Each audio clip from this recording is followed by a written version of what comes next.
ஒரு சிறிய கிராமத்தில் ராமு என்ற சிறுவன் வாழ்ந்து வந்தான். அவன் மிகவும் ஏழையாக இருந்தாலும் தினமும் வீட்டில் உள்ள சிறிய லட்சுமி நாராயணர் படத்தின் முன் விளக்கேற்றி மனதார பிரார்த்தனை செய்வான். ஒருநாள் அவனுடைய வீட்டில் சாப்பிடுவதற்குக் கூட உணவு இல்லை. இருந்தாலும் லட்சுமி நாராயணரே, எல்லோருக்கும் நன்மை கிடைக்க வேண்டும் என்று வேண்டிக் கொண்டான்.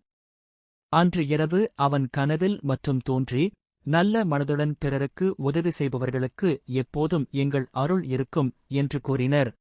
மறுநாள் ராமு வழியில் கிடைத்த ஒரு பணப்பையை அதன் உரிமையாளரிடம் நேர்மையாக கொடுத்தான். அவனுடைய நேர்மையை பார்த்து அந்த மனிதர் ராமுவின் குடும்பத்திற்கு உதவி செய்தார். அன்று முதல் ராமுவின் வாழ்க்கையில் மகிழ்ச்சியும் நிம்மதியும் பெருகியது. நீதி. உண்மையான பக்தி என்பது வேண்டிக் கொள்வது மட்டுமல்ல, நேர்மை, கருணை, பிறருக்கு உதவும் நல்ல மனம் கொண்டிருப்பதும்தான்.